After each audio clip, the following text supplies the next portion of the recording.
ಎಲ್ಲ ಮಾಧ್ಯಮದ ಗೆಳೆಯರಿಗೆ ಕರ್ನಾಟಕ ರಕ್ಷಣಾ ವೇದಿಕೆಯ ರಾಜ್ಯ ಸಮಿತಿಯ ಪರವಾಗಿ ಈ ಪತ್ರಿಕಾ ಮಾಧ್ಯಮದ ಗೋಷ್ಠಿಗೆ ತಮ್ಮನ್ನೆಲ್ಲ ಸ್ವಾಗತ ಮಾಡ್ತಾ, ಬಹುಶಃ ಕರ್ನಾಟಕ ರಕ್ಷಣಾ ವೇದಿಕೆ ಕನ್ನಡ ನಾಡು ನುಡಿ ನೆಲ ಜಲ ಭಾಷೆ ಕನ್ನಡಿಗರ ಬದುಕಿಗಾಗಿ ನಿರಂತರವಾಗಿ ಹೋರಾಟವನ್ನು ಮಾಡಿಕೊಂಡು ಬಂದಿದೆ. 27 ವರ್ಷ ಈಗ ಕರ್ನಾಟಕ ರಕ್ಷಣಾ ವೇದಿಕೆಗೆ. ಬಹುಶಃ ನಿಮಗೆಲ್ಲ ನೆನಪಿರಬೇಕು, ಹಿಂದಿ ಭಾಷೆಯ ಏರಿಕೆ ದಬ್ಬಾಳಿಕೆಯನ್ನ ನಮ್ಮ ಪಕ್ಕದ ರಾಜ್ಯ ತಮಿಳುನಾಡು ಭಾರಿ ದೊಡ್ಡ ಮಟ್ಟಕ್ಕೆ ಅವತ್ತು ವಿರೋಧ ಆಗಿ ತಮಿಳುನಾಡಿನಲ್ಲಿ ಭಾರಿ ದೊಡ್ಡ ಚಳವಳಿ ಆದಂಥ ದೊಡ್ಡ ಇತಿಹಾಸ ಇದೆ. ಹಿಂದಿಯ ದಬ್ಬಾಳಿಕೆ ಮತ್ತು ಬಲವಂತ ಹೇರಿಕೆಯಿಂದಾಗಿ. ಅದಾದ ನಂತರ ಕರ್ನಾಟಕದಲ್ಲಿ ಹಿಂದಿ ಹೇರಿಕೆ ಮತ್ತು ದಬ್ಬಾಳಿಕೆಯನ್ನ ಎಲ್ಲ ಕಾಲಕ್ಕೂ ಖಂಡಿಸ್ತಾ ಬಂದಿದ್ದು ಕರ್ನಾಟಕ ರಕ್ಷಣಾ ವೇದಿಕೆ. 2008ರಲ್ಲಿ ಭಾರಿ ದೊಡ್ಡ ಭಾರತ ಸರ್ಕಾರದ ಉದ್ಯಮ ಅಂತ ಅನಿಸ್ಕೊಳ್ಳುವಂಥ ರೈಲ್ವೆ ಇಲಾಖೆ. 2008ರಲ್ಲಿ ರೈಲ್ವೆ ಇಲಾಖೆಯಲ್ಲಿ ಕರ್ನಾಟಕದ 4701 ಡಿ ಗ್ರೂಪ್ ಉದ್ಯೋಗಕ್ಕೆ ಪರೀಕ್ಷೆ ನಡೆಯುವಂಥ ಸಂದರ್ಭ. ಆ ಸಂದರ್ಭದಲ್ಲಿ ಬಿಹಾರದ ವ್ಯಕ್ತಿಯಾಗಿದ್ದಂಥ ಅವತ್ತಿನ ಕೇಂದ್ರ ಸಚಿವರಾಗಿದ್ದಂಥ ಲಲ್ಲೂ ಪ್ರಸಾದ್ ಯಾದವ್ ವಿಶೇಷವಾದ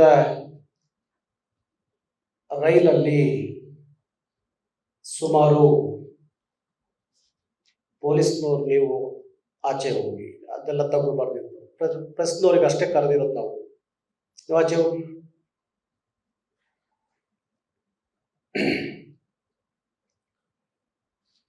ಎರಡ್ 2008ರಲ್ಲಿ ಡಿ ಗ್ರೂಪ್ ನೇಮಕಾತಿಗಾಗಿ ನಡೆದಂಥ ಭಾರಿ ದೊಡ್ಡ ಪರೀಕ್ಷೆ. ಅವತ್ತಿಗೂ ಸಹ ಹಿಂದಿ ಮತ್ತು ಇಂಗ್ಲಿಷ್ನಲ್ಲೇ ಡಿ ಗ್ರೂಪ್ ಪರೀಕ್ಷೆ ನಡೀಬೇಕು ಅಂತ ಹೇಳಿ ಉತ್ತರ ಭಾರತದ ಬಿಹಾರದ 3000 ಜನ ಬಿಹಾರಿಗಳನ್ನ ಕರ್ನಾಟಕಕ್ಕೆ ಕರೆತಂದರು. ಅವತ್ತು 3 ಕಡೆ ಹುಬ್ಬಳ್ಳಿ ಮತ್ತು ಮೈಸೂರು ಬೆಂಗಳೂರಿನ ಭಾಗದಲ್ಲಿ ಪರೀಕ್ಷೆ ನಡೆಸುವಂತ ಭಾರಿ ದೊಡ್ಡ ಹುನ್ನಾರ ಅವತ್ತು ನಡೆದಿತ್ತು. ಹೆಚ್ಚು ಹಿಂದಿ ಭಾಷಿಕರಿಗೆ ಅನುಕೂಲ ಆಗಲಿ ಅನ್ನೋ ಕಾರಣಕ್ಕೋಸ್ಕರ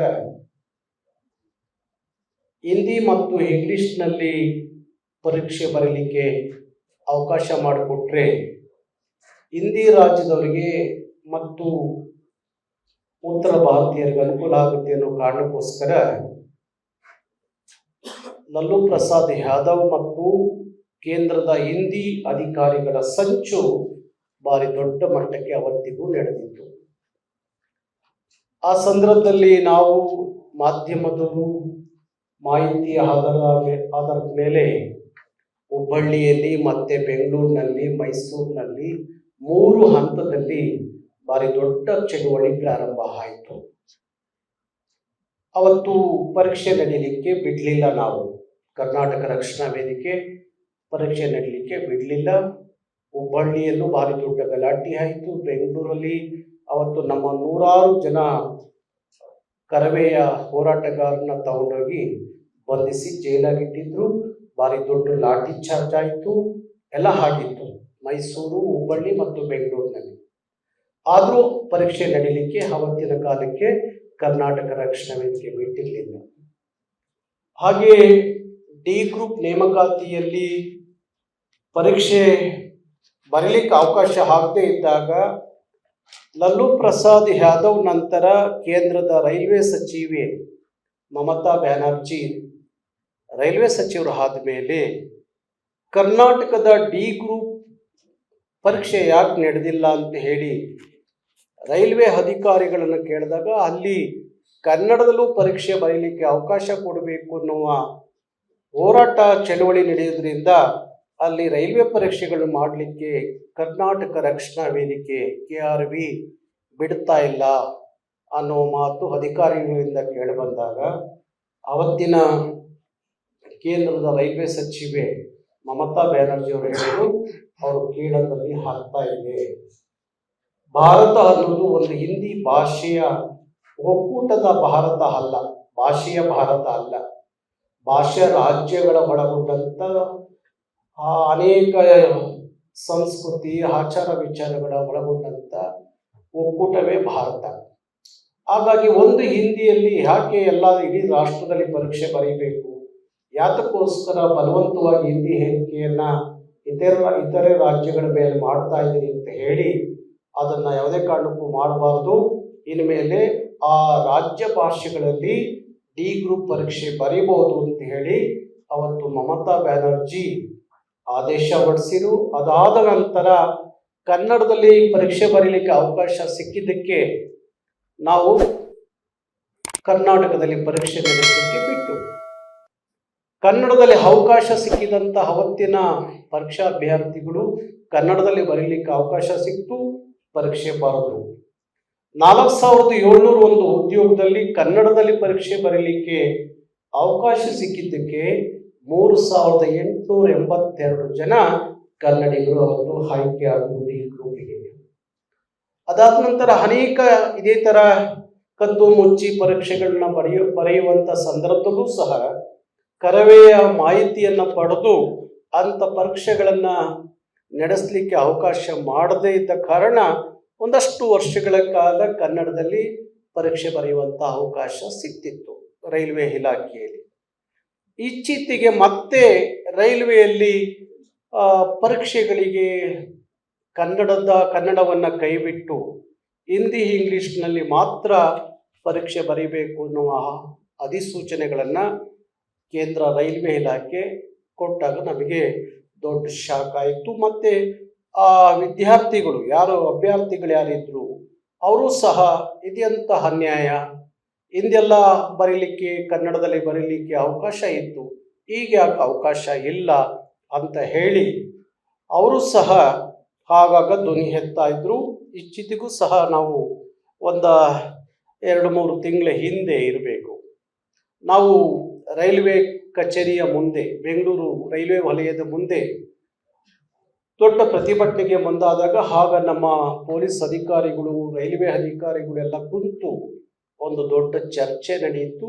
ಸುಮಾರು ಅವತ್ತು 1 ಗಂಟೆಗೂ ಹೆಚ್ಚು ಕಾಲ ನಾವು ಚರ್ಚೆ ಮಾಡಿದಂಥದ್ದು. ಆ ಸಂದರ್ಭದಲ್ಲಿ ಇವತ್ತು ನಮ್ಮ ರೈಲ್ವೆ ರಾಜ್ಯ ಸಚಿವರಾಗಿರುವಂಥ ಸೋಮಣ್ಣವರು ಸಹ ನಾನು ಅವ್ರ ಜೊತೆಯಲ್ಲೂ ಮಾತಾಡಿದ್ದೆ, ಮತ್ತು ಕೇಂದ್ರ ಸಚಿವರಾಗಿರುವಂಥ ಪ್ರಹ್ಲಾದ್ ಜೋಶಿಯವ್ರ ಜೊತೆಯಲ್ಲೂ ಮಾತಾಡಿದೆ. ಹಾಗೆ ಒಂದು 2-3 ಜನ MP ಗಳು ನನ್ನ ಜೊತೆಯಲ್ಲಿ ಮಾತಾಡಿದ್ರು. ನಾವೆಲ್ಲ ಈಗ ರೈಲ್ವೆ ಸಚಿವರನ್ನ ಭೇಟಿ ಮಾಡಲಿಕ್ಕೆ ಹೋಗ್ತಾ ಇದ್ದೀವಿ, ಭೇಟಿ ಮಾಡ್ತೀವಿ. ಇವತ್ತು ಏನು ಕನ್ನಡದಲ್ಲಿ ಪರೀಕ್ಷೆ ಬರೆಯುವ ಅವಕಾಶವನ್ನು ವಾಪಸ್ ಏನು ಪಡೆದಿದೆ ರೈಲ್ವೆ ಇಲಾಖೆ, ಅದು ವಾಪಸ್ ಮತ್ತೆ ಪರೀಕ್ಷೆ ಬರೀಲಿಕ್ಕೆ ಅವಕಾಶ ಕೊಡೋವರೆಗೂ ನೀವು ಅಲ್ಲಿಂದ ಎದ್ದು ಆಚೆಗೆ ಬರಬೇಡಿ ಅಂತ ಹೇಳಿದರು. ನಾವು ಅವತ್ತು ಅಧಿಕಾರಿಗಳ ಜೊತೆಲಿ ಭಾರಿ ಒಂದು ಸ್ಟ್ರಾಂಗ್ ಆಗಿ ಒಂದು ಸಂದೇಶವನ್ನು ಅಧಿಕಾರಿಗಳಿಗೆ ಕೊಟ್ಟಿದ್ದು. ಅದಾದ ಅರ್ಧ ಗಂಟೆಯಲ್ಲಿ ಕೇಂದ್ರ ಸರ್ಕಾರದ ಕೇಂದ್ರದಿಂದ ಒಂದು ಆದೇಶ ಬಂತು, ಕನ್ನಡದಲ್ಲಿ ಪರೀಕ್ಷೆ ಬರೆಯುವ ಅವಕಾಶ ಇದೆ ಅಂತ ಹೇಳಿ. ಆಗ ನಾವು ಅವಕಾಶ ಬಂದ ಮೇಲೆ ಮಾಧ್ಯಮದ ಗೆಳೆಯರಿಗೆ ಆಚೆ ಕಡೆ ಹೊರಗಡೆ ಬಂದು ಮಾತಾಡಿ ಅಲ್ಲಿಂದ ಹೊರಟರು. ಆದರೆ ಮತ್ತೆ ಈಗ ರೈಲ್ವೆ ಇಲಾಖೆಯಲ್ಲಿ ಇವತ್ತು ಅಂಥದ್ದೇ ಒಂದು ದೊಡ್ಡ ಅನ್ಯಾಯ ನೋಡಿ. ನಾಳೆ ಪರೀಕ್ಷೆ ಇದೆ, 4 ದಿವಸ ಇದೆ ನನಗೆ ಅವರು ರೈಲ್ವೆಯ ಪರೀಕ್ಷೆಗೆ ಕರೆಯನ್ನು ಮಾಡ್ತಾರೆ. ಅಭ್ಯರ್ಥಿಗಳು ಕರೆ ಮಾಡಿದಾಗ ಕನ್ನಡದಲ್ಲಿ ಬರೀಲಿಕ್ಕೆ ಅವಕಾಶ ಇದೆ ಅನ್ನೋದಿರುತ್ತೆ. ಆಮೇಲೆ ಅದನ್ನು ಕನ್ನಡವನ್ನು ಕೈಬಿಟ್ಟು ಬರೀ ಹಿಂದಿ ಇಂಗ್ಲಿಷ್ನಲ್ಲಿ ಪರೀಕ್ಷೆಯನ್ನು ಬರೀರಿ ಅಂತ ಹೇಳ್ತಾರೆ. ಈಗ ಗೂಡ್ಸ್ ಟ್ರೈನ್ ಮ್ಯಾನೇಜರ್ ಹುದ್ದೆ ಸುಮಾರು 194 ಹುದ್ದೆಗಳು. ಅದರಲ್ಲಿ ಕರ್ನಾಟಕ ಬೆಂಗಳೂರು ಮತ್ತು ಹುಬ್ಬಳ್ಳಿಯಲ್ಲಿ ಸುಮಾರು 101 ಮತ್ತು ಬೆಂಗಳೂರಲ್ಲಿ 194 ಹುದ್ದೆಗಳಿಗೆ ನೀವು ಬರೀರಿ ಅಂತ ಹೇಳ್ತಾರೆ. ಆದರೆ ಬರೆಯೋದು ಯಾವ ಭಾಷೆಯಲ್ಲಿ ಅಂದರೆ ಹಿಂದಿ ಇಂಗ್ಲಿಷ್ನಲ್ಲಿ ಬರೀರಿ ಅಂತ. ನಮ್ಮಲ್ಲಿ ಇದು ಕೆಲಸ ಮಾಡ್ತಿದ್ದಂಥವರಿಗೆ, ರೈಲ್ವೆ ಇಲಾಖೆಯಲ್ಲೇ ಕೆಲಸ ಮಾಡ್ತಿದ್ದಂಥವರಿಗೆ ಹೆಚ್ಚುವರಿ ಬಡ್ತಿಯನ್ನು ಕೊಡುವಂಥದ್ದು ಅಂದರೆ ಪ್ರಮೋಷನ್ ತಗೊಳ್ಳುವಂಥ ಪರೀಕ್ಷೆ ಇದು. ಪ್ರಮೋಷನ್ ತಗೋಬೇಕಾದ್ರೆ ನಮ್ಮಲ್ಲಿ ಇವತ್ತು ರೈಲ್ವೆಯಲ್ಲಿ ತುಂಬ ಜನ ಕೆಲಸ ಮಾಡ್ತಾ ಇರೋರು ಡಿ ಗ್ರೂಪಿಂದ ಪ್ರಮೋಷನ್ ಆಗಿ ಅವರು ಬಂದಿರ್ತಾರೆ ಇಂಥದ್ದೊಂದು ಹುದ್ದೆಗೆ. ಅವರಿಗೆ ನೀವು ಹಿಂದಿ ಇಂಗ್ಲೀಷ್ನಲ್ಲಿ ಕೊಟ್ಟರೆ ಅವ್ರು ಹೇಗೆ ಬರೀಲಿಕ್ಕೆ ಸಾಧ್ಯ ಆಗುತ್ತೆ? ಯಾಕೆ ಪರೀಕ್ಷೆ ಬರೆಯೋಕ್ಕೆ ಹೆಂಗೆ ಸಾಧ್ಯ ಆಗುತ್ತೆ? ಅದಕ್ಕಾಗಿ ಅವರು ಇಲ್ಲ, ನಮಗೆ ಕನ್ನಡದಲ್ಲೇ ಬರೀಲಿಕ್ಕೆ ಅವಕಾಶ ಕೊಟ್ಟರೆ ಮಾತ್ರ ನಾವು ಬರೆಯೋಕ್ಕೆ ಸಾಧ್ಯ ಆಗುತ್ತೆ. ಅವರು ಹಿಂದಿ ಇಂಗ್ಲೀಷ್ನಲ್ಲೇ ಮಾತ್ರ ಪರೀಕ್ಷೆ ಬರೀರಿ ಅಂತ ಹೇಳಿದ್ರೆ ಉತ್ತರ ಭಾರತದ ಹಿಂದಿ ಭಾಷಿಕರಿಗೆ ಅನುಕೂಲ ಆಗುತ್ತೆ, ಅವರು ಪ್ರಮೋಷನ್ ಸಿಗುತ್ತೆ. ಹಾಗಾದರೆ ಕನ್ನಡದ ಮಕ್ಕಳಿಗೆ ಪ್ರಮೋಷನ್ ಬ್ಯಾಡುವ? ಕನ್ನಡದಲ್ಲಿ ಪರೀಕ್ಷೆ ಬರೆಯೋಕ್ಕೆ ಅವಕಾಶ ಇಲ್ವಾ? ಅವಕಾಶ ಕೊಡಲ್ಲ ಅನ್ನೋದಾದರೆ ಕನ್ನಡದ ಮಕ್ಕಳು ರೈಲ್ವೆ ಇಲಾಖೆಯಲ್ಲಿ ಕೆಲಸ ಮಾಡ್ತಿರೋಂಥವರಿಗೆ ಪ್ರಮೋಷನ್ನು ಸಿಗದೆ ಅನ್ಯಾಯ ಮಾಡಿದ್ರೆ ಭಾರತದ ಒಕ್ಕೂಟ ಅಂತ ಹೇಳಿ ನಾವು ಯಾತಕ್ಕೆ ಒಪ್ಕೋಬೇಕಾಗುತ್ತೆ ಅನ್ನೋ ಪ್ರಶ್ನೆ ಅವ್ರ ಮುಂದೆ ಇದ್ದ ಕಾರಣ ಅವರು ಸಹ ಹೇಳ್ತಾ ಇದ್ದಾರೆ, ನಾಳೆ ನಾವು ರೈಲ್ವೆ ಪರೀಕ್ಷೆಯನ್ನು ಬಹಿಷ್ಕರಿಸ್ತೀವಿ ಅಂತ ಹೇಳ್ತಾ ಇದ್ದಾರೆ. ಇವತ್ತಿನ ಮಾಧ್ಯಮದ ಪತ್ರಿಕೆಗಳಲ್ಲಿ ಕೆಲವು ಪ್ರಕಟಣೆ ಆಗಿದೆ. ನಮಗೆ ಕನ್ನಡದಲ್ಲಿ ಪರೀಕ್ಷೆ ಬರೀಲಿಕ್ಕೆ ಅವಕಾಶ ಕೊಡದೆ ಹೋದರೆ ನಾವು ನಾಳೆಯ ಪರೀಕ್ಷೆಯನ್ನು ಬಹಿಷ್ಕರಿಸ್ತೀವಿ ಅಂತ ಹೇಳಿ ಅಭ್ಯರ್ಥಿಗಳು ತೀರ್ಮಾನವನ್ನು ಮಾಡಿದ್ದಾರೆ ಅಂತ ಹೇಳಿ ಗೊತ್ತಾಗಿದೆ. ಹಾಗೆ ಕರ್ನಾಟಕ ರಕ್ಷಣಾ ವೇದಿಕೆಯೂ ಸಹ ನಾನು ಬೆಳಗ್ಗೆ ಪ್ರಹ್ಲಾದ್ ಜೋಶಿ ಅವ್ರ ಜೊತೆಲಿ ಮಾತಾಡಿದೆ. ಪ್ರಹ್ಲಾದ್ ಜೋಶಿ ಅವರು ಹೇಳಿದ್ರು, ಗುರುವಾರ ನೀವೊಂದು ನಿಯೋಗ ದೆಹಲಿಗೆ ಬನ್ನಿ ಅಂತ ಹೇಳಿ. ಗುರುವಾರ ಯುಗಾದಿ ಹಬ್ಬ ಇದ್ದ ಕಾರಣ ನಾವು ಗುರುವಾರ ಬರೋಕ್ಕಾಗೋದಿಲ್ಲ, ಬೇಕಾದ್ರೆ ನಾಳೆನೇ ಹೇಳಿಬಿಡಿ, ಇವತ್ತು ರಾತ್ರಿ ಹೊರಟು ನಾವು ನಾಳೆ ಬೆಳಗ್ಗೆ ನಮ್ಮ ಒಂದು ನಿಯೋಗ ನಾವು ದೆಹಲಿಗೆ ಬರ್ತೀವಿ ಅಂತ ಹೇಳಿದ್ರು. ಅದಕ್ಕೆ ಇಲ್ಲ, ನಾಳೆ ಕಷ್ಟ ಆಗುತ್ತೆ, ಅವರು ಹೊರಗಡೆ ಇದ್ದಾರೆ ರೈಲ್ವೆ ಕೇಂದ್ರ ಸಚಿವರು, ಅದಕ್ಕಾಗಿ ಶನಿವಾರ ನಾನು ನಿಗದಿ ಮಾಡ್ತೀನಿ, ಶನಿವಾರ ನೀವು ದೆಹಲಿಗೆ ಒಂದು ನಿಯೋಗ ಬನ್ನಿ, ಏನು ಕರ್ನಾಟಕದಲ್ಲಿ ರೈಲ್ವೆ ಇಲಾಖೆಯಲ್ಲಿ ಏನು ಅನ್ಯಾಯ ನಡೀತಾ ಇದೆ ಅದರ ಸಂಪೂರ್ಣವಾದಂಥ ಮಾಹಿತಿಯನ್ನು ನೀವು ತಗೊಂಡು ಬನ್ನಿ ಅನ್ನೋ ಮಾತನ್ನು ಹೇಳಿದ್ರು. ಅದು ಶನಿವಾರ ಹೋಗೋದು ಬೇರೆ. ಆದರೆ ನಾಳೆ ನಡೆಯುವಂಥ ಪರೀಕ್ಷೆಗೆ ಕನ್ನಡದ ಅಭ್ಯರ್ಥಿಗಳಿಗೆ ಅನ್ಯಾಯ ಮಾಡೋದು ಎಷ್ಟರ ಮಟ್ಟಿಗೆ ಭಾರತ ಸರ್ಕಾರಕ್ಕೆ ಇದು ಸರಿ ಅಂತ ಅನ್ನಿಸ್ತಾ ಇದೆ ಅನ್ನೋದು ನಮ್ಮ ಒಂದು ಚಳುವಳಿಯ ಮೂಲ ಇವತ್ತು ಕಾರಣ ಆಗಿದೆ. ನಾಳೆ ನಾವು ಸಹ ತೀರ್ಮಾನ ಮಾಡಿದ್ದೀವಿ. ಕರ್ನಾಟಕ ರಕ್ಷಣಾ ವೇದಿಕೆ ನಾನು ನಮ್ಮ ಹುಬ್ಬಳ್ಳಿ ಮತ್ತು ಆ ಭಾಗದ ಧಾರವಾಡ, ಬೆಳಗಾವಿ, ಬಾಗಲಕೋಟೆ, ಗದಗ ಜಿಲ್ಲೆಯ ಎಲ್ಲ ಕಾರ್ಯಕರ್ತರಿಗೆ ಕರೆ ಕೊಟ್ಟಿದ್ದೀನಿ.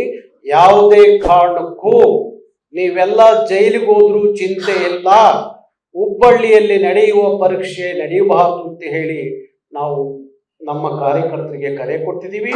ಹಾಗೆ ನಾಳೆ ಬೆಂಗಳೂರಲ್ಲೂ ಅಷ್ಟೇ, ನೀವು ಪೊಲೀಸ್ನವರು ನೋಟಿಸ್, ನಾವು ಚಳವಳಿ ಮಾಡ್ತೀವಿ ಅಂದಷ್ಟೇ ನಮ್ಮ ಪೊಲೀಸ್ನವ್ರು ನೋಟಿಸ್ ತಂದು ನಮ್ಮ ಕಚೇರಿ ಕೊಡ್ತಾರೆ. ಯಾತಕ್ಕೆ ನೋಟಿಸ್ ಕೊಡ್ತಾ ಇದ್ದೀರಿ? ಚಳುವಳಿ ನಮ್ಮ ಹಕ್ಕು. ನಮ್ಮ ಚಳುವಳಿಯನ್ನು ಹತ್ತಿಕ್ಕಲಿಕ್ಕೆ ನಿಮಗೆ ಯಾರು ಅಧಿಕಾರ ಕೊಟ್ಟವರು? ಪೊಲೀಸ್ ಇಲಾಖೆ. ಕನಿಷ್ಠ ಈ ಚಳುವಳಿ ಯಾತಕ್ಕಾಗಿ ನಡೀತಾ ಇದೆ? ನೀವು ನಮ್ಮನ್ನು ತಗೊಂಡೋಗಿ ಫ್ರೀಡಮ್ ಪಾರ್ಕಲ್ಲಿ ಕೂತ್ಕೊಂಡು ಚಳುವಳಿ ಮಾಡಿ ಅಂದರೆ, ಫ್ರೀಡಮ್ ಪಾರ್ಕಲ್ಲಿ ಕೂತ್ಕೊಂಡು ಚಳುವಳಿ ಮಾಡಿದ್ರೆ ಯಾರಿಗೂ ತಲುಪಲ್ಲ ನಮ್ಮ ಚಳುವಳಿ. ನಮ್ಮ ಹೋರಾಟದ ಬಿಸಿ ಯಾರಿಗೂ ಮುಟ್ಟೋದಿಲ್ಲ. ಎದುರುಗಡೆ ಇರುವಂಥ ವಿಧಾನಸೌಧಕ್ಕೆ ಮುಟ್ಟಲ್ಲ ಅಂದರೆ ಉತ್ತರ ಭಾರತದಿಂದ ಬಂದಂಥ ಎಮ್ಮೆ ಚರ್ಮದ ಈ ಹಿಂದಿ ಅಧಿಕಾರಿಗಳಿಗೆ ಎಲ್ಲಿ ತಲುಪುತ್ತೆ ಅದು? ಅದಕ್ಕಾಗಿ ತಕ್ಷಣ ಬಂದು ನೋಟಿಸ್ ಕೊಡ್ತಾರೆ, ನೀವು ಚಳುವಳಿ ಮಾಡಬಾರ್ದು, ಮಾಡೋದಾದ್ರೆ ಫ್ರೀಡಮ್ ಪಾರ್ಕಲ್ಲಿ ಮಾಡಿ. ನೀವು ನೋಟಿಸ್ ಕೊಟ್ರಲ್ಲ, ಇನ್ನೂ 100 ನೋಟಿಸ್ ಕೊಟ್ಟರು ನಾಳೆ ನಮ್ಮ ಚಳುವಳಿ ನಡೆಯುತ್ತೆ. ಇಡೀ ಕರ್ನಾಟಕದಲ್ಲಿ ಎಲ್ಲೆಲ್ಲಿ ಮೈಸೂರು, ಹುಬ್ಬಳ್ಳಿ, ಬೆಂಗಳೂರಿನಲ್ಲಿ ನಮ್ಮ ಚಳುವಳಿ ನಡೆಯುತ್ತೆ.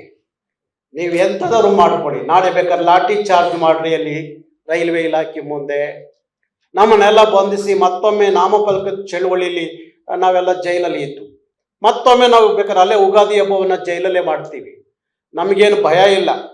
ಹಾಗಾಗಿ ಇಂಥ ನೋಟಿಸ್ ಕೊಡುವ ಬೆದರಿಕೆಯನ್ನು ಪೊಲೀಸ್ ಇಲಾಖೆ ಮಾಡಬಾರ್ದು ಅಂತ ಹೇಳ್ತೀವಿ. ಇದು ಕನ್ನಡಿಗರ ಹಕ್ಕು. ನಮ್ಮ ದೇಶದಲ್ಲಿ ನಮ್ಮ ಭಾಷೆಯಲ್ಲಿ ಪರೀಕ್ಷೆ ಬರೀಲಿಕ್ಕೆ ನಮಗೆ ಅವಕಾಶ ಇಲ್ಲ ಅನ್ನೋದಾದರೆ ನಾವೇನು ಮಾಡ್ಬೇಕು? ಹಂಗಾರೆ ನಾವು ಭಾರತದ ಒಕ್ಕೂಟದ ಪ್ರಜೆಗಳ ಕನ್ನಡಿಗರು ಇಲ್ವಾ? ಇಲ್ಲ ದಕ್ಷಿಣ ಭಾರತೀಯರ ಮೇಲೆ ಇಂಥ ಹಿಂದಿಯ ಬಲವಂತವಾದಂಥ ಹೇರಿಕೆ ದಬ್ಬಾಳಿಕೆ ಯಾವ ಕಾರಣಕ್ಕೋಸ್ಕರ? ಕೇಂದ್ರದ ಎಲ್ಲ ಉದ್ಯೋಗಗಳನ್ನು ಹಿಂದಿ ಭಾಷಿಕರು ಅಷ್ಟೇ ಪಡ್ಕೊಳ್ಳೋದಾದರೆ ಮತ್ತೆ ನಾವು ದಕ್ಷಿಣ ಭಾರತೀಯರ ನಮ್ಮ ಪಾತ್ರ ಏನು ಭಾರತದ ಒಕ್ಕೂಟದಲ್ಲಿ ಅನ್ನುವ ಪ್ರಶ್ನೆ ನಮ್ಮನ್ನು ಕಾಡ್ತಾ ಇರುವಂಥದ್ದು. ಅದಕ್ಕಾಗಿ ಇವತ್ತು ಮಾಧ್ಯಮಗಳ ಮುಖಾಂತರ ನಾಳೆ ನಡೆಯುವಂಥ ಪ್ರತಿಭಟನೆಯ ವಿಚಾರವನ್ನು ನಿಮ್ಮ ಗಮನಕ್ಕೆ ತರಬೇಕು ಅಂತ ಹೇಳಿ ನಾನು ಇವತ್ತು ಮಾಧ್ಯಮದ ಗೆಳೆಯರನ್ನ ಬರಮಾಡಿಕೊಂಡಂಥದ್ದು. ಹಾಗಾಗಿ ನಾನು ಮತ್ತೊಮ್ಮೆ ನಮ್ಮ ಹಿರಿಯ ಪೊಲೀಸ್ ಅಧಿಕಾರಿಗಳು ನನ್ನ ಸಂಪರ್ಕ ಮಾಡಿದಾಗ ಹೇಳಿದೆ, ನೀವು ತಕ್ಷಣ ರೈಲ್ವೆ ಅಧಿಕಾರಿಗಳನ್ನು ಭೇಟಿ ಮಾಡಿ ನಾಳೆ ಪರೀಕ್ಷೆಯನ್ನು ತಾತ್ಕಾಲಿಕವಾಗಿ ರದ್ದು ಮಾಡಿಸಿ ಮುಂದೆ ಕನ್ನಡದಲ್ಲಿ ಪರೀಕ್ಷೆ ಬರೆಯುವ ಅವಕಾಶ ಸಿಗೋವರೆಗೂ ರೈಲ್ವೆ ಯಾವುದೇ ಪರೀಕ್ಷೆಗಳು ಇಲ್ಲಿ ಆಗದಂತೆ ನೀವು ಸೂಚಿಸಬೇಕು. ಇಲ್ಲ ಅಂದರೆ ನಾಳೆ ನಾವು ಏನು ಮಾಡ್ತೀವಿ ಅನ್ನೋದು ನಾಳೆ ಗೊತ್ತಾಗುತ್ತೆ ನಿಮಗೆ. ಆಗ ಕಾನೂನು ಸುವ್ಯವಸ್ಥೆ ತೊಂದರೆ ಆಯಿತು, ಇಲ್ಲ ಅಲ್ಲೇನೋ ಹಾನಿ ಆಯಿತು ಅಂತ ಹೇಳಿದ್ರೆ ನಾವೇನೂ ಮಾಡ್ಲಿಕ್ಕಾಗಲ್ಲ. ನಮ್ಮ ಹಕ್ಕಿಗಾಗಿ ನಾವು ಯಾವ ತೀರ್ಮಾನ ಬೇಕಾದರೂ ನಾಳೆ ನಾವು ತಗೊಳ್ಳಿಕ್ಕೆ ನಾವು ಕರ್ನಾಟಕ ರಕ್ಷಣಾ ವೇದಿಕೆ ತಯಾರಿದ್ದೀವಿ. ಅದಕ್ಕೋಸ್ಕರ ಯಾಕೆಂದರೆ ಸುಮಾರು ಸಲ ಇದು ಏನು ನಿನ್ನೆ ಇವತ್ತಿನ ವಿಚಾರ ಅಲ್ಲ, ಭಾರಿ ವರ್ಷಗಳಿಂದ ನಾವು ಹೇಳ್ಕೊಂಡು ಬಂದಿದ್ದೀವಿ. ಹಿಂದಿಯ ಬಲವಂತವಾದಂಥ ಹೇರಿಕೆಯನ್ನು ನಮಗೆ ಯಾಕೆ ಮಾಡ್ತೀರಿ? ರೈಲ್ವೆ ಇಲಾಖೆ ಅನ್ನೋದು ಭಾರತ ಸರ್ಕಾರದ ಒಂದು ದೊಡ್ಡ ಉದ್ಯಮ. ಆ ಉದ್ಯಮದಲ್ಲಿ ಎಲ್ಲ ರಾಜ್ಯ ಭಾಷೆಗಳಿಗೆ ಅನ್ಯಾಯ ಆಗದಂತೆ ನೋಡ್ಕೋಬೇಕಾದ್ದು ಭಾರತ ಸರ್ಕಾರದ ಕರ್ತವ್ಯ. ಅದು ಬಿಟ್ಟು ಕೇವಲ ಹಿಂದಿ ಇಂಗ್ಲೀಷ್ನಲ್ಲಿ ನೀವು ಪರೀಕ್ಷೆ ಬರೀ ಅಂತ ಹೇಳಿದ್ರೆ ಹೇಗೆ ಬರೆಯೋಕ್ಕಾಗ? ಕನಿಷ್ಠ ಡಿ ಗ್ರೂಪ್ ಅಂತ ಪರೀಕ್ಷೆಗಳಿಗೂ ನೀವು ಹಿಂದಿ ಇಂಗ್ಲೀಷ್ನಲ್ಲಿ ಬರೀರಿ ಅಂತ ಹೇಳ್ತೀರಿ, ಹೇಗೆ ಸಾಧ್ಯ ಆಗುತ್ತೆ? ಈಗ ರೈಲ್ವೆ ಇಲಾಖೆಯಲ್ಲಿ ಕೆಲಸ ಮಾಡೋರಿಗೆ ಪ್ರಮೋಷನ್ಗಾಗಿ ನಡೆಯುವಂಥ ಪರೀಕ್ಷೆಗಳನ್ನು ನೀವು ಹಿಂದಿ ಇಂಗ್ಲೀಷಲ್ಲಿ ಬರೀರಿ ಅಂತ ಹೇಳೋದಾದರೆ ಡಿ ಗ್ರೂಪಿಂದ ಬಂದಂಥವ್ರು, ಪ್ರಮೋಷನ್ ಆಗಿ ಬಂದಂಥವ್ರು, ಅವ್ರಿಗೆ ಹಿಂದಿ ಇಂಗ್ಲೀಷಿಗೆ ಗೊತ್ತೇ ಇಲ್ಲದೆ ಇರುವಂಥವ್ರು ಬರೆಯೋದಾದರೂ ಹೇಗೆ? ಹೀಗಾಗಿ ನೋಡಿ, ನಮ್ಮ ಸಚಿವರುಗಳು, ಕೇಂದ್ರ ಸಚಿವರುಗಳು, ಮೊನ್ನೆ ನಾನು ಸೋಮಣ್ಣವ್ರಿಗೆ ಕೇಳಿದೆ, ಸೋಮಣ್ಣವರೇ ನೀವು ನಮ್ಮ ರಾಜ್ಯ ಸಚಿವರಿದ್ದೀರಿ, ಹೇಗೆ ಇದನ್ನು ಇಂಥ ಅನ್ಯಾಯ ಯಾಕೆ ಸಹಿಸ್ಕೋತೀರಿ ಅಂದರೆ, ಅಣ್ಣ ಅಸಹಾಯಕ, ನಾನು ಏನು ಮಾಡಲಿ ಅಂತಾರೆ. ಯಾರಿಗೆ ಹೇಳ್ಬೇಕು ನಾವು ದೂರು? ಅಲ್ಲಿ ಹಿಂದಿ ದೊರೆಗಳು ನಾವು ಏನೂ ಮಾಡೋಕ್ಕಾಗ್ತಾ ಇಲ್ಲ, ಹಿಂದಿ ಅಧಿಕಾರಿಗಳ ದಬ್ಬಾಳಿಕೆ ನನ್ನ ಕೈಲಿ ಸಹಿಸ್ಕೊಳಕ್ಕಾಗಲ್ಲ, ನಾನು ಯಾಕೆ ದೆಹಲಿಗೆ ಹೋದೆ ಅಂತ ಅನ್ನಿಸ್ತಾ ಇದೆ ಅಂತ ಸೋಮಣ್ಣ ಹೇಳ್ತಾರೆ. ರಾಜ್ಯ ಸಚಿವರಿದ್ದಾರೆ ರೈಲ್ವೆ ಇಲಾಖೆಯಲ್ಲಿ, ಅವರೇ ಅಸಹಾಯಕರಾದಾಗ ಮತ್ತೆ ಹೇಗೆ ಇದನ್ನು ಸರಿಪಡಿಸೋರು ಯಾರು? ಹಾಗೆ ಪ್ರಹ್ಲಾದ್ ಜೋಶಿ ಅವರಿಗೆ ಹೇಳಿದೆ, ನಾನು ಆವತ್ತಿನಿಂದ ಹೇಳ್ಕೊಂಡು ಬಂದೆ, ನಮ್ಮ ಜೊತೆ ಇಲ್ಲಿ ಕೂರಿಸಿ ರೈಲ್ವೆ ಅಧಿಕಾರಿಗಳನ್ನ, ಹಿರಿಯ ಅಧಿಕಾರಿಗಳನ್ನ, ಸಚಿವರನ್ನ ಕೂರಿಸಿ, ಏನು ಇದು ನಿರಂತರವಾಗಿಂತ ಅನ್ಯಾಯ ನಡೆಯೋದನ್ನ ಹೇಗೆ ಸಹಿಸ್ಕೊಳ್ಳೋಕ್ಕಾಗತ್ತೆ ಅಂತ ಹೇಳಿ. ಅದಕ್ಕಾಗಿ ಇವತ್ತು ಒಂದು ಕಡೆ ನಮ್ಮ ಮಂತ್ರಿಗಳು ಯಾರಿದ್ದಾರೆ ಅವರು, ನಾನು ನೇರವಾಗಿ ಹೇಳ್ತಾ ಇದ್ದೀನಿ, ಕರ್ನಾಟಕದ ಮಕ್ಕಳಿಗೆ ಅನ್ಯಾಯ ಆಗುವಾಗ ನೀವು ಮಂತ್ರಿ ಆಗಿದ್ದು ಏನು ಪ್ರಯೋಜನ? ಕೇಂದ್ರದಲ್ಲಿ ಈ ಕೆಲಸ ಏನಾದರೂ ತಮಿಳ್ನಾಡಲ್ಲಿ ಆಗಿದ್ರೆ ತಮಿಳರು ನಿನ್ನ ಮಂತ್ರಿಗಿರಿ ಬೇಡ ಅಂತ ಹೋಗದು ಬಿಟ್ಟು ಆಚೆಗೆ ಬರ್ತಿದ್ರಿ. ನಿಮಗೆ ಸ್ವಾಭಿಮಾನ ಇದ್ರೆ ಕನ್ನಡದವರು, ನಮ್ಮ ಮಂತ್ರಿಗಳು ಕರ್ನಾಟಕದಿಂದ ಮಂತ್ರಿಗಳಾಗಿದ್ದೀರಲ್ಲಪ್ಪ ನೀವು ಕನ್ನಡದ ನಾಡಿನ ನೆಲಜಲದ ವಿಚಾರ ಬಂದಾಗ, ಇಲ್ಲ ಉದ್ಯೋಗದ ವಿಚಾರ ಬಂದಾಗ, ಭಾಷೆ ವಿಚಾರ ಬಂದಾಗ ಅಧಿಕಾರಕ್ಕೆ ಅಂಟ್ಕೊಂಡು ಕುತ್ಕೋಬೇಡಿ. ನೀವು ಅಧಿಕಾರವನ್ನು ತ್ಯಜಿಸಿ ಬನ್ನಿ ಕನ್ನಡದ ಮಕ್ಕಳಿಗೋಸ್ಕರ. ಅಧಿಕಾರ ಕೊಟ್ಟವರು ಕನ್ನಡದ ನಾಡಿನ ಮಕ್ಕಳು. ನಿಮಗೆ ಆ ಮಕ್ಕಳಿಗೆ ಅನ್ಯಾಯ ಆಗುತ್ತೆ ಅಂದರೆ ನೀವು ಅಧಿಕಾರದಲ್ಲಿ ಕುತ್ಕೊಂಡು ಏನು ಪ್ರಯೋಜನ? ಇವತ್ತು ಅಷ್ಟು ನಮ್ಮ ಸಂಸದರು ಏನು ಮಾಡ್ತಾ ಇದ್ದಾರೆ? ಒಬ್ಬರು ಮಾತಾಡೋದಿಲ್ಲ ಸಂಸದರು. ಮತ್ತು ನಿಮಗೆ ಯಾಕೆ ನಿಮ್ಮನ್ನು ಕಳಿಸಿರೋದು ಕೇಂದ್ರಕ್ಕೆ? ಕರ್ನಾಟಕದ ಮಕ್ಕಳ ಭವಿಷ್ಯ ಪ್ರಶ್ನೆ ಅಂದಾಗ ನೀವು ಮಾತಾಡಬೇಕಲ್ಲ ಸಂಸದರು. ಒಬ್ಬ ಸಂಸದರು ಮಾತಾಡಲ್ಲ ಅನ್ನೋದಾದ್ರೆ ಸಂಸದರ ಮನೆಗಳ ಮುಂದೆನೂ ಸಹ ಕರ್ನಾಟಕ ರಕ್ಷಣಾ ವೇದಿಕೆ ಪ್ರತಿಭಟನೆ ಮಾಡಬೇಕು ಅನ್ನೋ ತೀರ್ಮಾನವನ್ನು ನಾವು ಮಾಡಿದ್ದೀವಿ. ಹಾಗೆ ನಮ್ಮ ಕರ್ನಾಟಕದಿಂದ ಏನು ಮಂತ್ರಿಗಳು ಆಗಿದ್ದೀರಿ, ಇದನ್ನು ನೀವು ಸರಿಪಡಿಸಕ್ ಆಗಲ್ಲ ಅನ್ನೋದಾದ್ರೆ ನೀವು ಒಂದು ಕ್ಷಣ ಕೇಂದ್ರ ಸರ್ಕಾರದ ಮಂತ್ರಿಗಳಾಗಿ ಇರಬಾರ್ದು. ರಾಜೀನಾಮೆ ಹೋಗದು ಬಿಟ್ಟು ವಾಪಸ್ ಕರ್ನಾಟಕಕ್ಕೆ ಬನ್ನಿ. ನಿಮ್ಮ ಜನ ಮೆಚ್ತಾರೆ, ನಮ್ಮ ಜನ ಮೆಚ್ತಾರೆ, ನಿಮ್ಮನ್ನು ಒಪ್ಕೋತಾರೆ. ಆಗ ಕೇಂದ್ರದವರಿಗೆ ಒಂದಿಷ್ಟು ಭಯ ಬರುತ್ತೆ ಇಂಥ ತೀರ್ಮಾನಗಳು ತಗೊಳಕ್ಕೆ. ಇದು ಮಾಡದೆ ಇವತ್ತು ನಮ್ಮ ಪ್ರತಿನಿಧಿಗಳು ಯಾವುದೋ ಇಂಥ ವಿಚಾರ ಬಂದಾಗ ಅವತ್ತು ಅನ್ಯಾಯ ಆದಾಗ, ಕಾವೇರಿ ವಿಚಾರದಲ್ಲಿ ಅನ್ಯಾಯ ಆದಾಗ ಅವತ್ತು ಅಂಬರೀಷ್ ಅವರು ತನ್ನ ಸಚಿವ ಇದಕ್ಕೆ ರಾಜೀನಾಮೆ ಕೊಟ್ಟು ಬರಲಿಲ್ವಾ? ಹಾಗೆ ಮಾನ್ಯ ಕುಮಾರಸ್ವಾಮಿ ಅವರೇ, ಪ್ರಹ್ಲಾದ್ ಜೋಶಿ ಅವರೇ, ನೀವೆಲ್ಲ ಭಾರಿ ದೊಡ್ಡ ಈ ನಾಡಿನ ಎಲ್ಲ ಉನ್ನತವಾದ ಅಧಿಕಾರವನ್ನು ಅನುಭವಿಸ್ತವ್ರಿದ್ದೀರಿ. ಇವತ್ತು ಈ ನಾಡಿನ ಮಕ್ಕಳಿಗೆ ಅನ್ಯಾಯ ಆಗುತ್ತೆ ಅಂದಾಗ ನಿಮ್ಮ ಸಚಿವ ಸ್ಥಾನಕ್ಕೆ ರಾಜೀನಾಮೆ ಕೊಟ್ಟು ಆಚೆಗೆ ಬನ್ನಿ. ಆ ಕ್ಷಣಕ್ಕೆ ಅದು ಸರಿಯಾಗದೆ ಹೋದ್ರೆ ಕೇಳಿ. ಬೇಕಾದ್ರೆ ಒಂದು ಕರ್ನಾಟಕದಲ್ಲಿ ನಡೆಯುವಂಥ ಇಂಥ ಚಳುವಳಿಯಿಂದಾಗಿ ಭಾರತದ ಅನೇಕ ರಾಜ್ಯಗಳಿಗೆ ಆಗ್ತಿರೋ ಅನ್ಯಾಯ ಕರ್ನಾಟಕದಿಂದಲಾದರೂ ಸರಿಯಾಗುತ್ತೆ ಅನ್ನೋದು ನನ್ನ ಈ ಕೋರಿಕೆ. ಅದಕ್ಕೋಸ್ಕರ ನಾಳೆ ನಾವು ಯಾವುದೇ ಕಾರಣಕ್ಕೂ ಈ ಪರೀಕ್ಷೆಯನ್ನು ನಡೀಲಿಕ್ಕೆ ಬಿಡಬಾರ್ದು ಅನ್ನೋ ತೀರ್ಮಾನಕ್ಕೆ ಬಂದಿದ್ದೀವಿ. ಹುಬ್ಬಳ್ಳಿ ಮತ್ತು ಮೈಸೂರು, ಬೆಂಗಳೂರಲ್ಲಿ ಏನು 3 ಭಾಗದಲ್ಲಿ ಈ ಪರೀಕ್ಷೆ ನಡೀತಾ ಇದೆ ಅಂತ ಹೇಳಿ ನಾಳೆ ಗೊತ್ತಾಗಿದೆ. ಹಾಗಾಗಿ ಈ ಪರೀಕ್ಷೆಯನ್ನು ಸಂಪೂರ್ಣವಾಗಿ ಕನ್ನಡದಲ್ಲಿ ಅವಕಾಶ ಕೊಡೋವರೆಗೂ ಇಲ್ಲಿ ಯಾವುದೇ ರೈಲ್ವೆ ಪರೀಕ್ಷೆಗಳು, ಕೇಂದ್ರ ಸರ್ಕಾರದ ಯಾವುದೇ ಪರೀಕ್ಷೆಗಳು ನಡೀಲಿಕ್ಕೆ ಬಿಡಬಾರ್ದು ಅನ್ನೋದು ಕರ್ನಾಟಕ ರಕ್ಷಣಾ ವೇದಿಕೆಯ ತೀರ್ಮಾನ.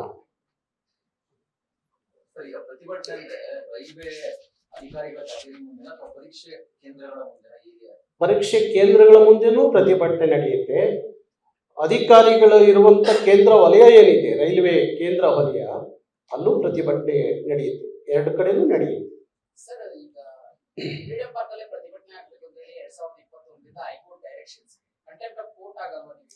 ಆಗ್ಲಿ ಬಿಡಿ, ಆಗ್ಲಿ. ಕನ್ನಡದ ಮಕ್ಕಳ ಭವಿಷ್ಯ, ಬದುಕು ಭಾರಿ ಮುಖ್ಯ. ನಾವು ತಯಾರಿದ್ದೀವಿ ಅಂತ ಹೇಳ್ತಾ ಇವಲ್ಲ, ಜೈಲಿಗೆ ಹೋಗಿ ನಾವು ರೆಡಿ ಇದ್ದೀವಿ, ಕಳಿಸಿ ನಮ್ಮ ಜೈಲಿಗೆ ಬೇಕಾದ್ರೆ. ನಮ್ಮ ಕನ್ನಡದ ಮಕ್ಕಳ ಭವಿಷ್ಯಕ್ಕಿಂತ ಏನು ದೊಡ್ಡದೇನಲ್ಲ. ಹಾಗಾಗಿ ಈಗ ಅದಕ್ಕೆ ನೋಟಿಸ್ ಕೊಟ್ಟಿದ್ದಾರೆ, ಅದನ್ನು ಧಿಕ್ಕರಿಸ್ತೀವಿ. ನೋಟಿಸ್ನ ಧಿಕ್ಕರಿಸಿ ನಾಳೆ ನಮ್ಮ ಪ್ರತಿಭಟನೆಯನ್ನು ಅಲ್ಲೇ ಮಾಡ್ತೀವಿ. ಎಲ್ಲಿ ಕಳ್ಕೊತಾ ಇದ್ದೀವಿ ನಾವು ಅಲ್ಲೇ ಹುಡುಕ್ಬೇಕು. ಕಳ್ಕೊಳ್ಳೋದು ಒಂದು ಕಡೆ, ಹುಡ್ಕೋದು ಒಂದು ಕಡೆ ಆದರೆ ಎಲ್ಲಿಂದ ನ್ಯಾಯ ಸಿಗುತ್ತೆ? ಫ್ರೀಡಮ್ ಪಾರ್ಕಲ್ಲಿ ತಗೊಂಡೋಗಿ ನಮಗೆ ಪ್ರತಿಭಟನೆ ಮಾಡಲಿಕ್ಕೂ ಬೆಂಗಳೂರಲ್ಲಿ ಅವಕಾಶ ಇಲ್ಲದೆ ಫ್ರೀಡಮ್ ಪಾರ್ಕಲ್ಲಿ ತಗೊಂಡೋಗಿ ಕೂರಿಸಿದ್ದಾರೆ. ಆ ಫ್ರೀಡಮ್ ಪಾರ್ಕಲ್ಲಿ ಕೂತ್ಕೊಂಡು ಪ್ರತಿಭಟನೆ ಮಾಡಿದ್ರೆ ಪೊಲೀಸ್ನವ್ರ ಮುಖ ನಾವು ನೋಡಬೇಕು, ನಮ್ಮ ಮುಖ ಪೊಲೀಸ್ನವ್ರು ನೋಡಬೇಕು. ಯಾವ ಅಲ್ಲಿ ಪಕ್ಕದ ವಿಧಾನಸೌಧಕ್ಕೂ ತಲುಪುದಿಲ್ಲ ಅದು, ಗೊತ್ತಾಯ್ತಾ? ಹಾಗಾಗಿ ಆಗ್ಲಿ ಬಿಡಿ, ಉಗಾದಿ ಹಬ್ಬ ಅಲ್ಲಿ ಜೈಲೊಳಗಡೆ ಆಗಲಿ. ಈ ಸಲ ನಾವಂತೂ ರೆಡಿ ಇದ್ದೀವಿ. ರೈಲ್ವೆ ಇಲಾಖೆಯನ್ನು ಅರ್ಥ ಮಾಡ್ಕೋಬೇಕು. ಇಲ್ಲಿ ಯಾರು ನ್ಯಾಷನಲ್ ಮೀಡಿಯಾ ಇದ್ರೆ ಅವ್ರಿಗೆ ಹೇಳಿ, ನಾಳೆ ಇಡೀ ಕರ್ನಾಟಕದ ಒಳಗಡೆ ಯಾವ ರೈಲ್ವೆ ಸ್ಟೇಷನ್ಗಳನ್ನ ಉಳಿಸ್ಕೊಳ್ಳೋದು ಭಾರಿ ಕಷ್ಟ ಆಗುತ್ತೆ. ಏನೇ ಆದ್ರೂ ಅದಕ್ಕೆ ನೀವೇ ಹೊಣೆಗಾರರು. ನಾವಂತೂ ತೀರ್ಮಾನ ಮಾಡಿದ್ದೀವಿ, ಏನ್ ಬೇಕಾದ್ರೂ ಆಗ್ಬೋದು ನಾಳೆ. ಅದು ಆಗೋದು ಬೇಡ ಅಂದ್ರೆ ನಿಮ್ಮ ಪರೀಕ್ಷೆ ತಕ್ಷಣ ನಿಲ್ಲಿಸಿ ಕನ್ನಡದಲ್ಲಿ ಪರೀಕ್ಷೆ ಬರಲಿಕ್ಕೆ ಮುಂದಿನ ದಿನಗಳಲ್ಲಿ ಅವಕಾಶ ಕೊಡಿ. ಇಲ್ಲದೆ ಹೋದ್ರೆ ಬಿಡೋಲ್ಲ, ಅದೇನಾದ್ರೂ ಬಿಡೋದಿಲ್ಲ. ಈ ವರ್ಷ ಸರ್ ಎಕ್ಸಾಮ್ ಮಾಡ್ತಾನೆ ಇರ್ತಾರೆ, ನೀವು ಈ ತರ ಒತ್ತಾಯ ಮಾಡ್ತಿರ್ತೀರಿ, ಬದಲಾವಣೆ ಆಗ್ತಾ ಇಲ್ಲ. ಯಾಕಂದ್ರೆ ನಮ್ಮ ಬೇರೆಯವರು ಇದ್ದಾರೆ, ಇದು 10 ವರ್ಷದಿಂದ 15 ವರ್ಷ ನಡೀತಾ ಇದೆ ಬೇಡಿಕೆ. ಬಹಳ ಪ್ರತಿಭಟನೆ ಮಾಡಿದ್ರಿ, ಕೇಳಿದ್ರಿ, ಆಗ್ರಹ ಮಾಡಿದ್ರಿ, ಅದನ್ನೇ ಇವತ್ತು ನೋಡಿ, ನಮ್ಮ ಜನಪ್ರತಿನಿಧಿಗಳಿಗೆ ಇರಬೇಕು. ನಾವೇನು ಮಾಡಲಿಕ್ಕೆ ಬೀದಿಲಿ ನಿಂತ್ಕೊಂಡು ಹೋರಾಟ ಮಾಡಿದ್ವಿ. ಹಿಂದುವೆ ರೈಲ್ವೆ ಚಾಲಕರನ್ನ ಕಿಡ್ನಾಪ್ ಮಾಡ್ಕೊಂಡು ಹೋಗಿದ್ದಾಯ್ತು. ರೈಲ್ವೆಗಳು ಅಲ್ಲಲ್ಲಿ ಕಂಬಿಗಳ ಮೇಲೆ ಕುಂತು ಪ್ರತಿಭಟನೆ ಆಯಿತು. ಒಂದೇ ದಿವಸ ಸುಮಾರು 16-17 ಟ್ರೈನ್ಗಳು ಬಂದಾದಂಥದ್ದು ಆಯಿತು.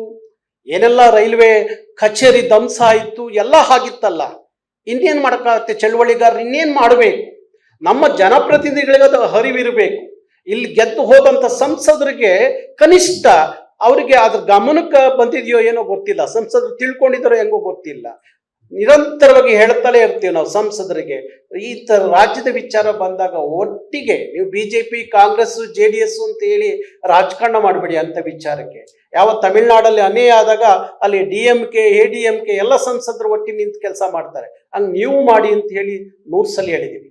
ನಮಗೆ ಎಷ್ಟು ಕಾಳಜಿಯಿಂದ ನೆನ್ನೆ ಗೊತ್ತಾದಾಗಿಂದಲೂ ನೆನ್ನೆ ಮೊನ್ನೆಯಿಂದಲೂ ನಾನು ಪ್ರಹ್ಲಾದ್ ಜೋಶಿಗೆ ಒಂದು 3 ಬಾರಿ ಮಾತಾಡ್ತೀನಿ, ಸೋಮಣ್ಣನು ಮಾತಾಡ್ತೀನಿ.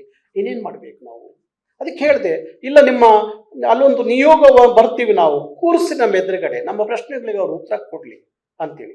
ಶನಿವಾರ ಬನ್ನಿ ಅಂತಾರೆ. ಶನಿವಾರ ಹೋಗೋದ್ರೊಳಗಡೆ ಈ ಪರೀಕ್ಷೆಗಳು ಮುಗಿದು ಹೋಗಿರುತ್ತೆ.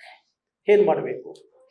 ಹಾಗಾದ್ರೆ ಪದೇ ಪದೇ ಇದೇ ಥರ ನಾವು ಬರೀ ಹೇಳ್ಕೊಂಡೇ ಕೂತ್ಕೊಂಡ್ರೆ, ಸರಿಯಾದ ಬಿಸಿ ಮುಟ್ಟಿಸ್ಲಿಲ್ಲ ಅಂದರೆ ಪ್ರತಿ ಸಲ ಇಂತಹನೇ ನಡೀತಾ ಇರುತ್ತೆ ನಿರಂತರವಾಗಿ. ಅದಕ್ಕಾಗಿ ಒಂದಷ್ಟು ಸೋಮಣ್ಣವ್ರು ಹೇಳ್ತಾರೆ, ಅಣ್ಣ ನೀವೇ ಏನಾದ್ರು ಮಾಡಿ ಅಂತ. ನಾವೇನು ಮಾಡಲಿ? ನಮಗೆ ಗೊತ್ತಿರೋದು ಏನು? ಬೀದಿನಿಂದ ಚಳವಳಿ ಮಾಡೋದು. ಹಾಗಾಗಿ ಸ್ವಲ್ಪ ನಮ್ಮ ಸಂಸದರಾದರೂ ಕನಿಷ್ಠ ಎಲ್ಲರೂ ಒಟ್ಟಿ ನಿಂತು ಇಂಥ ಸಂದರ್ಭಗಳನ್ನು ಎದುರಿಸುವಂಥದ್ದು ಆಗಬೇಕು, ಕೇಳುವಂಥದ್ದು ಆಗಬೇಕು. ಕೇಳಲ್ಲ. ಎಲ್ಲ ಪಕ್ಷದ ಸಂಸದರು ಅಷ್ಟೇ, ಅದೇನು ಇಂಥ ಪಕ್ಷ ಅಂತ ಏನಲ್ಲ. ಒಟ್ಟಾರೆ ಸಂಸದರು ಕರ್ನಾಟಕದ ಈ ಥರ ವಿಚಾರಗಳು ಬಂದಾಗ ಹೈಕಮಾಂಡ್ ಹೆದರಿ ಸಾಯ್ತಾರೆ. ಒಬ್ಬರು ಮಾತಾಡುವಂಥ ಇಲ್ಲ. ಒಬ್ಬರು ಅನಂತಕುಮಾರ್ ಇದ್ರು, ಅವ್ರನ್ನ ಒಪ್ಕೋಬೇಕು. ಅನಂತಕುಮಾರ್ ಅವತ್ತು ಆ ಕೆಲಸ ಮಾಡೋರು. ತಕ್ಷಣ ಯಾವುದೇ ಇರಲಿ, ಕೇಂದ್ರದಲ್ಲಿ ಅಧಿಕಾರದಲ್ಲಿ ಯಾವುದೇ ಸರ್ಕಾರ ಇದ್ರೂ ನಮ್ಮನ್ನು ಕರ್ಕೊಂಡು ಹೋಗಿ ಪ್ರಧಾನಿಗಳನ್ನ ಭೇಟಿ ಮಾಡಿಸಿ ಆ ಕ್ಷಣಕ್ಕೆ ಒಂದಷ್ಟು ನ್ಯಾಯ ಏನಾದರೂ ಸಿಕ್ತಿತ್ತು. ಈಗ ಅಂಥವ್ರು ಯಾರೂ ಇಲ್ಲ. ನಾನು ಪ್ರಹ್ಲಾದ್ ಜೋಶಿ ಅವ್ರಿಗೆ ಅದನ್ನೇ ಹೇಳಿದೆ, ಅನಂತಕುಮಾರ್ ಇಲ್ಲದ ಏನಿದೆ ಅದನ್ನು ನೀವು ತುಂಬ್ರಿ ಕರ್ನಾಟಕದ ಪರವಾಗಿ ಅಂತ. ಲೇಟೆಸ್ಟ್ ಹಾಗೂ ಇಂಟ್ರೆಸ್ಟಿಂಗ್ ಸುದ್ದಿಗಳಿಗಾಗಿ ಬಾಸ್ ಟಿವಿ ಕನ್ನಡ ಚಾನೆಲ್ನ ಸಬ್ಸ್ಕ್ರೈಬ್ ಮಾಡಿ. ಹಾಗೆಯೇ ಬೆಲ್ ಐಕಾನ್ ಪ್ರೆಸ್ ಮಾಡಿ. ಇದರ ಜೊತೆಗೆ ಫೇಸ್ಬುಕ್, ಇನ್ಸ್ಟಾಗ್ರಾಮ್, ಎಕ್ಸ್ನಲ್ಲೂ ಮಿಸ್ ಮಾಡದೆ ಫಾಲೋ ಮಾಡಿ.